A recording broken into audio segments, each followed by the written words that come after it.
April 5th is my anniversary back to the game after breaking my leg. That's crazy. April 5th. It's going to be, I never thought about it, but like thinking about it as a date, it does have a special meaning. Of course. Because, we played Miami too. And that was that was the rivalry when I went out, you know what I mean? The year before I got hurt, we just lost to them in conference finals. And so we came back to Miami, April 5th, the welcome back game. Crazy moment. Had to feel good. It did feel good. Did you go crazy? I had like 13 and 15 minutes. He was doing his thing. Made my first shot. That's crazy. Bucket. That's but crazy. I remember like I was nervous as hell. I was super nervous because I didn't feel like I was confident enough and trusted all the work that I put in going into that game. But like, if you watch me, I still was like hobbling around. Like I was still like unsure of like, yeah, is this are you safe down there? Like I had a breakaway layup. Young P would have Young P again. But I had a breakaway layup, smoked that shit. Just cause like I didn't have no power. Like it was nothing left. Like nothing was in there. So with that said, is it tougher getting back mentally or physically getting back together after an injury like that? The mental part is the toughest part of it all. Cause like physically, you know if you're good. Right. Like if something don't feel right, you feel that. Like, oh, this shit is my knee. Like how you fucked your knee up. Like oh, okay, like my shit ain't good today. You know what I mean? Right. Let me sit down. So if your body feels good and then now you in the game and you like, damn, like it's been a minute since I did this. Like, I don't know if I take the wrong hit or if I come off the wrong way or like what's gonna happen. It's so much How what long ifs. does that last? Is it a long Well, people don't know. time? Like people don't know. Like so, I played in April. The first game back was in April, but I was like full on practicing in like February. So that's 2 months in between the lead up before I came back, and I looked nasty. Like in my terms, I looked nasty April 5th. Right. As far as my movement. Right. So think about 2 months before that, I was like I remember being in practice and like motherfuckers is blowing by me and I'm like frustrated, like fuck. Was that Like, because I can't. It's gonna get better. I just like my legs weren't. I was still figuring it out. Like I was Okay. still coming into my body, like trying to trust my body again, trying to trust my leg again. I was like playing off basically one leg just because I was scared at times. And I just remember like in practice, dudes is just blowing by me, like, and I'm like, fuck. When did you start overcoming it? I think I just started getting more confidence as the weeks went on. And then obviously the lead up to the game, I was confident in it within the game. From the work that I put in for that 2 months, I was confident at that point, but I wasn't like totally myself. I didn't feel like, I think it was just adrenaline took over that game. And then because it was after that game, it was kind of like a dip. Right.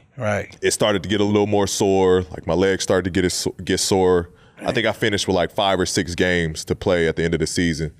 But it did start to get a little sore. So it was definitely adrenaline that game. Yeah, I don't think people realize how difficult what you've been able to do from that injury, you just don't see it a lot. Like that's not like it's not this. Yeah. You know what I mean? Like it's one of put a those Band-Aid on this one. You're a big motivation. Yeah. I tell you that. Come on. And I think I remember you have like is it technically like you have like metal in that leg now, right? I got a rod. I got a whole titanium rod in my right leg with 2 screws. I just don't think people give you like, man, it's crazy. Like the dude snapped his leg in half and now look what you've been able to still do. Like that doesn't happen. No one's done that. I don't think anyone's done that. How you feel motivating all these kids out there, P? Because you're a big motivation, especially to the kids, man. You know, it comes from all I knew. Like, Because you could have gave up. I could have. You could have said, fuck this. I could have, but that's just not. That's just saying, Hey, you that's could've. that's not how I was cut out. Like, you know me, bro. That's where the competitiveness just takes over,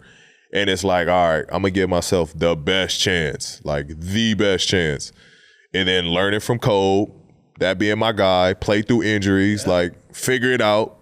That's what it came down to. Just figure this shit out. Take it one day at a time. Figured it out.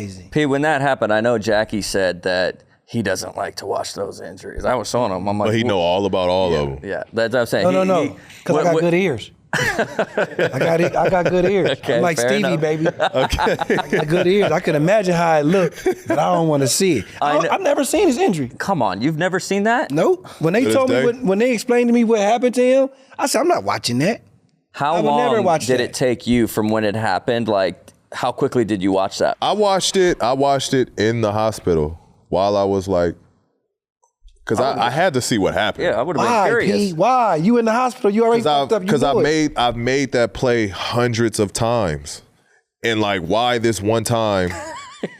You into it? That's sciatic acting up.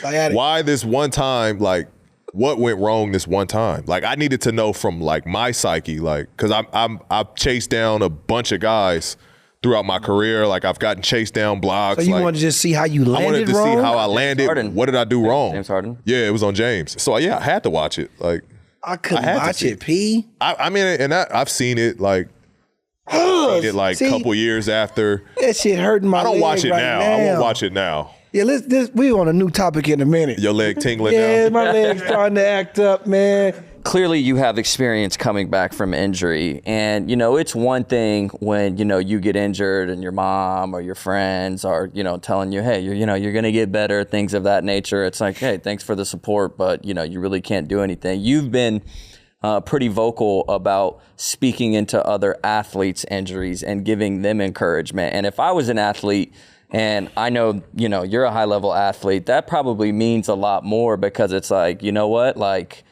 PG did it. Mm-hmm. Talk a little bit about how you've been able to use this example or your injury as encouragement to these other athletes that go through something like that. Like, after you get hurt as an athlete, it gets dark. Like, it's dark for you. You know what I mean? Like, you think about the worst, you think about all the negatives, you think about like, what did I do wrong? Like, why did this happen to me? What did I do? Like, you think about all of that.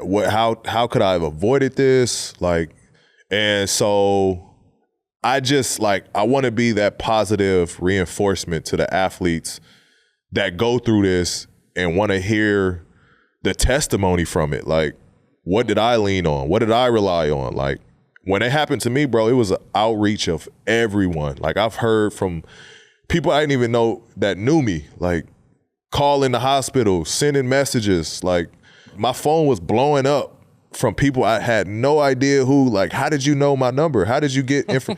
So it was like, it was for me, it was just like, I'm gonna be that person, because I know what that did for me when I was going through that. To see people rally behind me and give their support, like, I want to be that for that person. Like, when Dak went through that ankle injury, I immediately, I'm here for you if you need anything. Bro, I got your back. Like, we'll get through this together. Regardless, we know each other at all. I'm here with you. We're going to get through this shit together. Kevin Ware, when he snapped his leg in the tournament. That was another brutal one. We talked, make sure his mental was good. And I actually reached out to, it was a French gymnast by the name Samir, snapped his leg. And we sent flowers to him. I got in touch with him and basically, sent my, support. And we had a long conversation over Twitter where I was just kind of just keeping him, in good spirits and remaining positive. And he got through it. Like, we text years after, to see how well he was doing, and he's back, competing and stuff like that. So it's more so just being a positive reinforcement to these guys that, go through these injuries, because it's, bro, it can be dark. Yeah, I think even Floyd came in. Didn't Floyd come and visit you at the hospital? Floyd's my Vegas. guy, yes. Shout out Floyd. Shout out Floyd, bro. Floyd is my guy. Floyd, no bullshit, Floyd was there every day. That's dope. He pulled up on me and I was in the hospital for like a week, I want to say. Nobody would never even know that. Bro, I saw Floyd every day. That's awesome, dude. Shout out to P, the you need champ. anything? Bro, he was bringing me soul food. No bullshit, bro. He'll come in there, chop it up with me, chop it up with my folks. That's like dope. Real, like on some like real humble shit. Like, love Floyd for that. Kane pulled up on me every day. No bullshit. The champ. That's The what the champ champ. does. That's my guy. The money team, baby. Well, shout out to April 5th anniversary of PG. Yo. Jackie, it's time to check in on your picks. Oh yeah, I'm up big time. Biggity, biggity, big. You already know how I do. But first, shout out to Caitlin Clark from Iowa. But wait, let the people know what Prize Picks is, Dallas. So Prize Picks is a daily fantasy app where you pick 2 to 6 players, then pick if they will score more or less than their prize pick projection. Yep. You aren't competing against other people. It's just you versus the projections available. So how did you win, Jackie? Oh, you know how I did, Dallas. I placed an entry on Caitlin Clark and Bones Highland to score more than they projections, and they did. That's all they did. And it's not only who projections, okay? Prize Pick offers projections on any sport that you watch. Tell the people how much they can win, Dallas. So you can actually win up to 25 times your money on any entry. Yep. And on top of that, all first-time users that deposit and use our promo code PodcastP will receive a 100% instant deposit match up to $100. So you already know what that means, Dallas. Tell them, Jackie. You want me to tell them? Tell them. That means if you deposit $100, Prize Picks will give you $100. If you deposit $50, Prize Picks will give you $50. And you already know what I'm going to say at the end, Dallas. Cha-ching!